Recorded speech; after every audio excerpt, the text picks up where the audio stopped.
Okay guys, hi, my name's Dan. I did want to show you the wastebot that we talked about earlier. Two chambers. This is the chamber that it takes charcoal. This is the chamber that takes waste plastic, numbers 1, 2, 4, 5, and 6. And then also all kinds of biomass or even things like manures, that kind of stuff. So the idea here is we light this like a regular gasifier through this port, which you can see if you zoom in there, you can actually see that it's lit already now.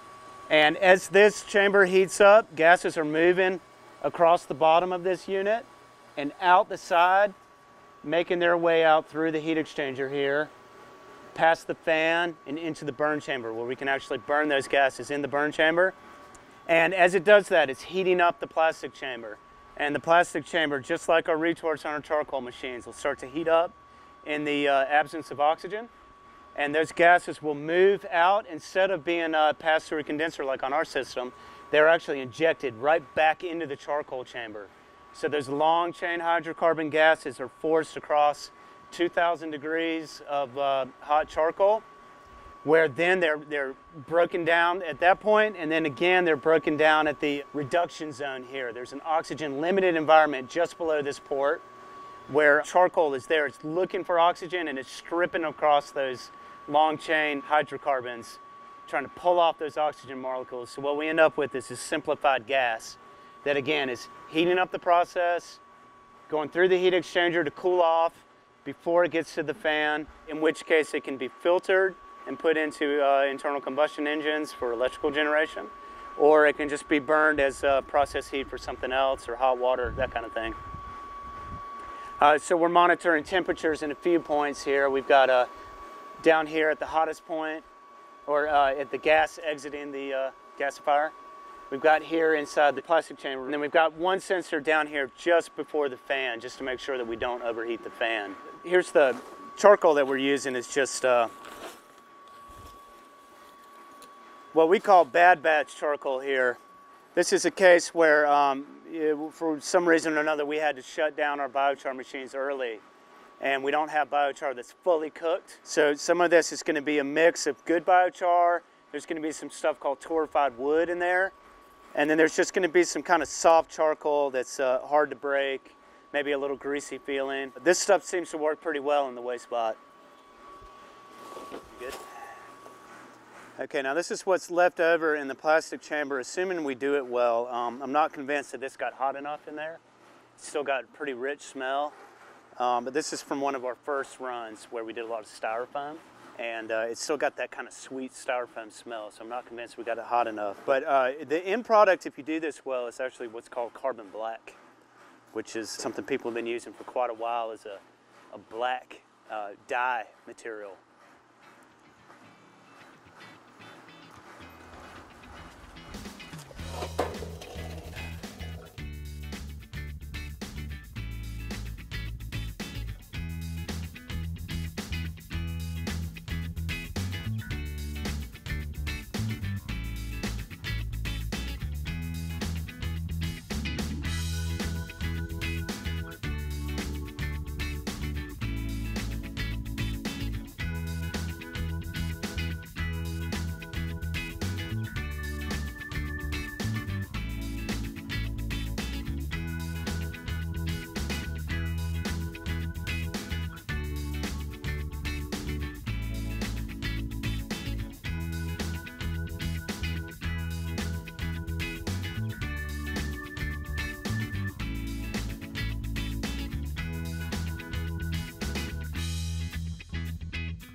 So we've seen a lot of really beautiful boards made on the Precious Plastics forums. A lot of makers out there doing really beautiful work, and want to acknowledge that a lot of their insight has led us down this path and given us at least our initial starting designs. What we want to do that I think is unique is push the threshold of how dirty can we go, and we see the compression molding as a vehicle for that. What we want to do is take advantage of plastics like the agricultural films that we talked about earlier.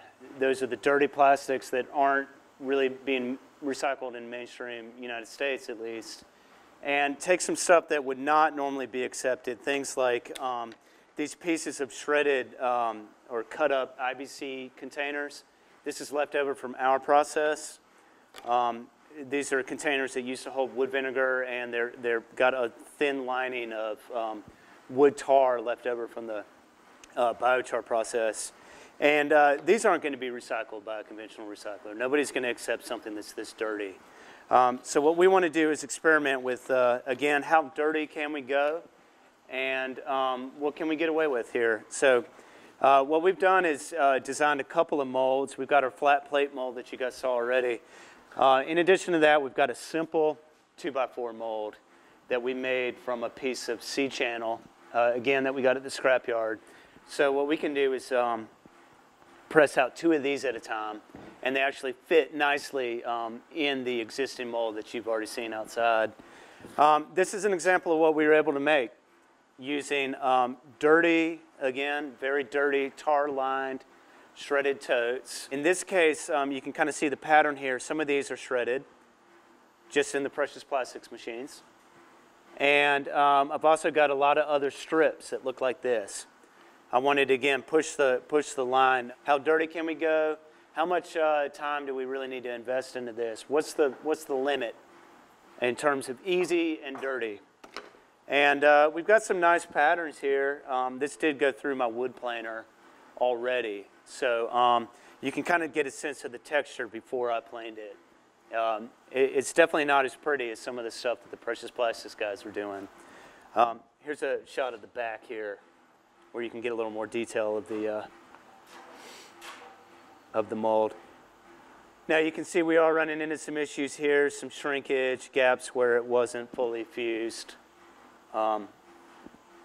This isn't the kind of board we're going to be building a deck with right away, but we are going to, again, kind of try to master the process, and then we'd be happy to look at some sort of engineering test. Here's a shot of the cross-section of that if you want to get a sense of what that looks like when you cut it. And over here as well.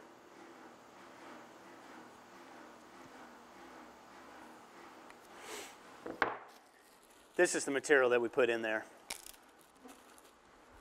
Kind of see how dirty it still is. So it cleaned up quite a bit after we shredded it. It's still fairly dirty there. Okay, another thing we've been experimenting with here are the leftover polypropylene super sacks is what they're called in the agricultural industry, but they're bulk bag containers. Some of these are pretty common, 1 yard, 2 yard, 3 yard size polypropylene bags. We've got a handful of bags that we've been storing material in, and we've got them out in the sun for too long. These bags are UV damaged, so they tear easily. Some of them are starting to leak and absorb water. So these bags are likely, again, too dirty without excessive washing. And another product that is, at this point, probably too degraded for the, I would expect too degraded for the conventional recycling industry to take on.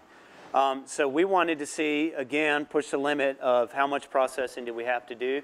Can we just stuff these bags into our mold and go from there? This is an example of not packing the mold enough. The material is not very dense, so didn't pack the mold enough. Polypropylene is kind of bizarre too. We've only begun to start to work with it, and most of what we've done up until now has been high density polyethylene. So switching over to polypropylene, it's definitely a different animal. We're noticing that it kind of liquefies quite a bit faster than HDPE does. So you can see some spillage. Got a little bit too hot over here. Again, not enough material in this mold. This is one that we just did where we kind of actually overpacked the mold. We've got a little bit of tarnishing here on top from our steel mold. But in this case, we overpacked the mold, and it did this really unique thing too with the bags where we thought that we had overfilled it or filled it adequately. And as it heated up, these bags kind of took on this shape where they shrunk as they heated up, and they kind of stuck to each other, and they ended up forming this big ball of hot but not fully melted polypropylene. And it's funny, the big ball kind of formed in the center. It caused our mold to kind of shift around a little bit, and we actually lost a lot out the side, or at the front of the side. And then when we compressed it, at that point, there wasn't enough material to actually fill the mold. So this should be about 4 feet long. It's a little short on both sides. And if you look closely, you can see we're still getting the same liquefying process where we're getting a lot of air holes, not venting well enough. Chances are this is a symptom of excess moisture. And it does look like we're getting a little bit of a burning effect out here on the sides. So again, pushing the limits here of what we can do. Do realize there's going to be a little bit of experimentation here. Really looking forward to seeing how this plays out over the winter time. This is one after I planed it. You can see the surface finish does clean up a little bit. We do have some pocks here and holes.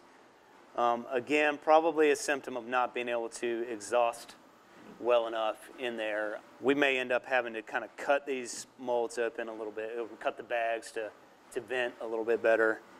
Lots of different ideas here.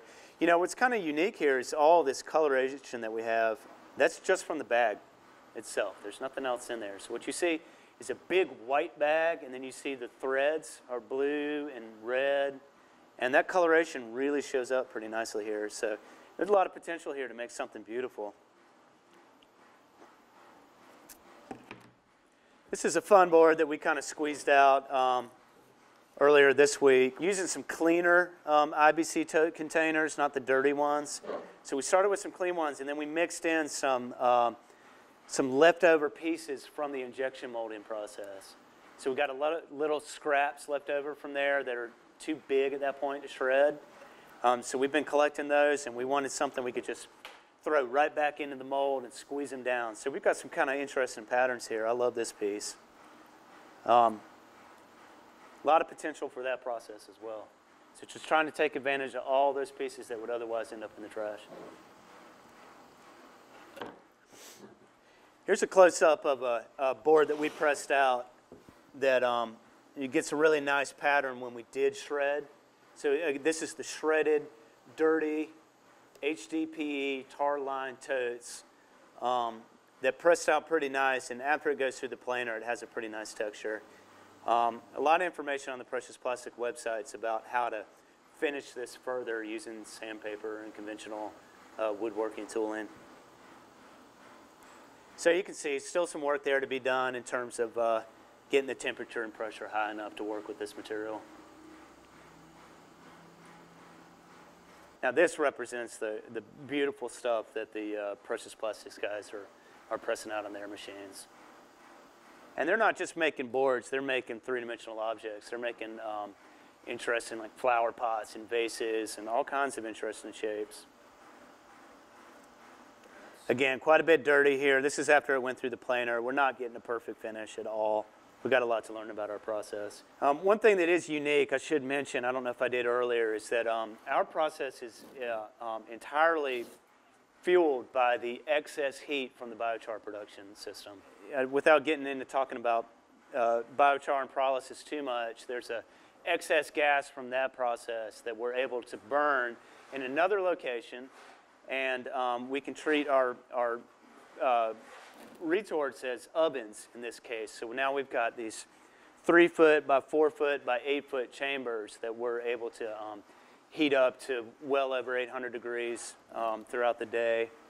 A lot of potential here. So what we're doing is using a carbon negative process and able to process plastic within that process.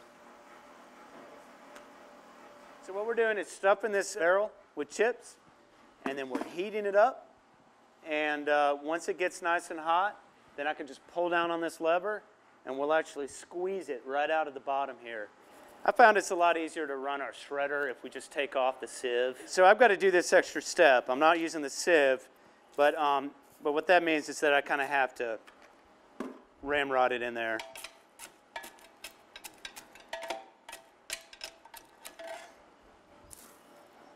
So I'll just kind of gently poke it down in the barrel and then stuff it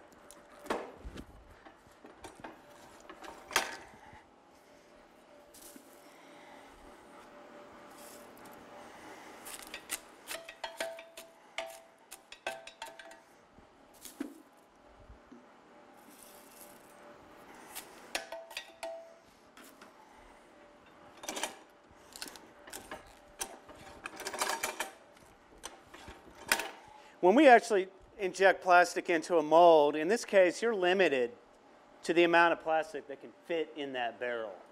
So we're kind of stuck doing small molds. And in the case of the mold that we built, it's really important that that barrel is all the way stuffed. Because what you don't want is to halfway inject something and run out of material.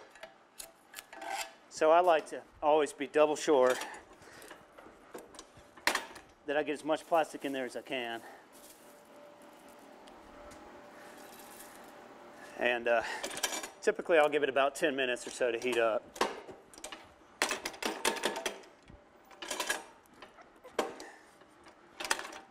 Okay, and we'll come back in a minute.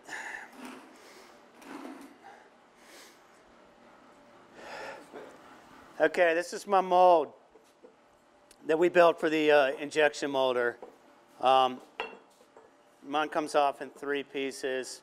It's just made out of 3/8 cold rolled flat bar or square bar.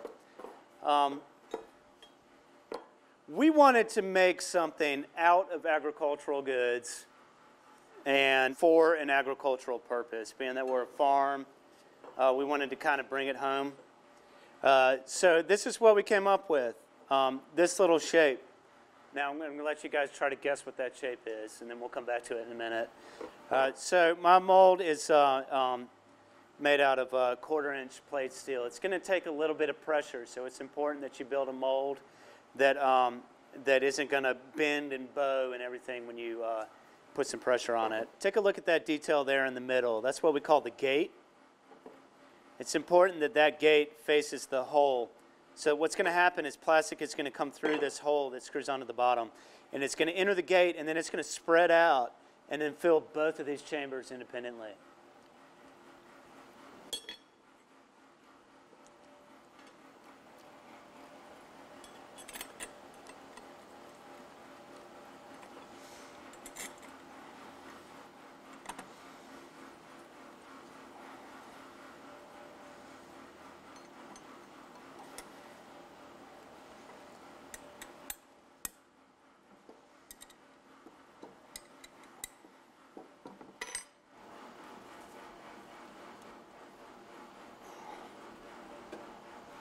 Carefully screw that on.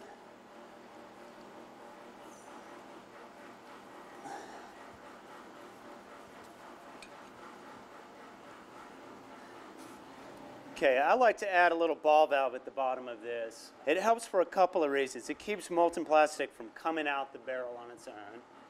And then it also allows me to, when I'm done injecting, I can push down into the mold, and then I can close the ball valve. And what that does is prevent a retraction, basically. I experienced that early on in some molds where once you inject the plastic, it tends to kind of spring back, and then you end up with these sunken pockets in your mold. I'll show you some examples of when that was happening to us. Okay, this is it. This is what's going to come out. Now this one is entirely blue polypropylene, left over from one of those Rubbermaid containers. This is a mix of blue and black polypropylene. You can kind of see some of the edging here from the rough mold. Now that still needs to be cleaned up with a knife or something. But you can see what it looks like here with the gate and where it meets up to the nozzle. These pieces, what I'll do normally is when it's still a little bit warm, I'll come in and just go ahead and cut them. And then what you end up with is basically 2 at the same time. So like these 2 were made in the same batch. You can see the leftover scarring for where I cut it at the gate. These are limb spreaders for tree growers. Usually you see them in young fruit trees where the grower wants to train the branches as they meet up to the trunk. He wants to train them to a certain angle. So we know that a very acute angle, like in your Bradford pears, is a really weak joint. And we know that a 90-degree angle is not going to bear fruit way out on the edge of the branch very well. So growers have learned over time that a 30-degree angle branch to the trunk is the strongest angle. So what they'll do is branches that are growing too close to the trunk, you can squeeze in the limb spreader and force them out to a 30-degree angle. Now I've got some shots of when we first made these. this one, we put out in my orchard at home. I've got about 8 apple trees, and about 3/4 of them lasted the entire season out there. So I went ahead and pulled them off, and we've got a handful of strong 30-degree angles in our in my apple trees at home. So again, we've got polypropylene, limb spreaders. These are made entirely out of drip tape. LDPE, black drip tape. I suspect these are already UV treated, so that's nice. These are made out of milk jugs, mostly milk jugs. They come from a local dairy here, collected at a milk delivery route. So these are HDPE milk jugs, and that colorant in there is going to be little shredded bits of laundry containers, mostly, or you know, any kind of supermarket bottles. We can get some really interesting patterns here when we get the colors mixed in right.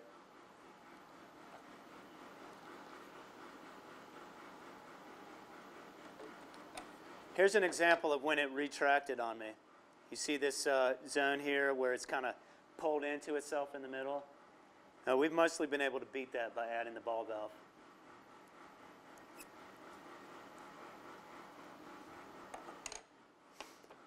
Here's a couple interesting shots of the HDPE mixed in with the milk jugs mixed in with the drip tape. You can kind of see some really beautiful patterns, but notice how much of these are actually a little bit warped and bending and bowing. They're under a little bit of stress there from the, presumably from having mixed plastics. So they're fusing pretty well together for a block, but they're not really maintaining their shape very well. Here's a case of one that's bowed out pretty aggressively. See the mixing there? Here's the drip tape out on the edge and the milk jug in the middle. That's what I assume to be a symptom of cooling at a different rate. The high-density polyethylene is cooling probably a little bit slower than the low density.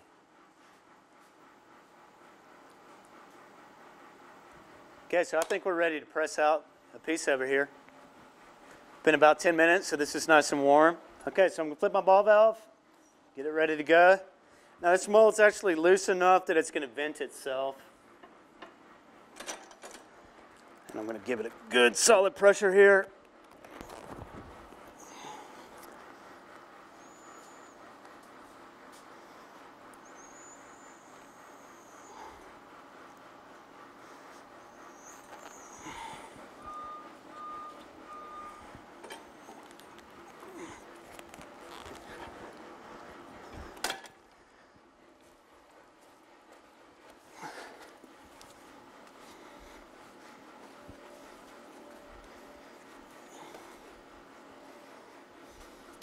Okay, so that's still a little hot. What I'm going to do is let that cool off for a minute and then open it up.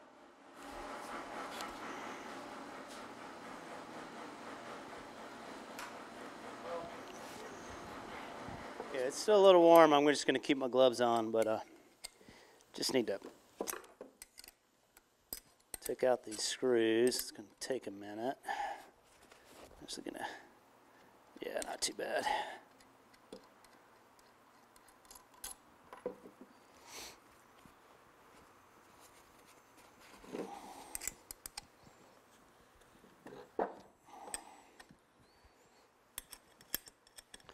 This one gets a little stuck.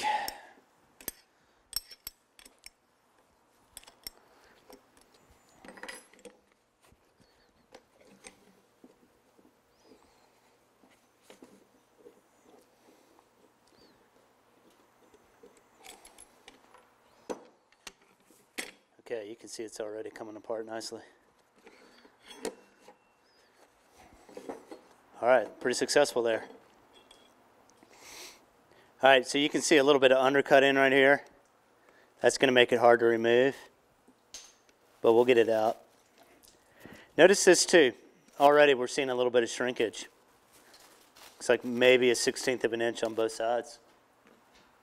So that makes it nice and easy to remove these. It's also something if you're, trying to make anything with any level of detail that you really do need to factor in. All right, so I'm just going to kind of pry here. Like I said, it's going to be a little harder on this side. coming out there nicely.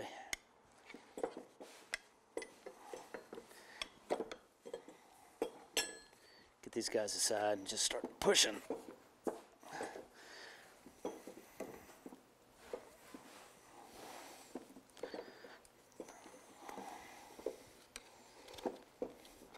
Right here where that undercutting is, it's a little tough. There we go. I find this is actually a little bit easier to do when it's just a little warm. But there's our final piece. It's ready to be trimmed up and cut. You see we got a little bit of interesting patterns going on. We've got some yellow showing up in there. Mostly got that blue and black dominating there. Little interesting texture. That may have gotten a little bit too hot again there, so we're kind of seeing some interesting texture. A little bit of a little dip there too, where it contracted as it cooled off. Overall, pretty good one though.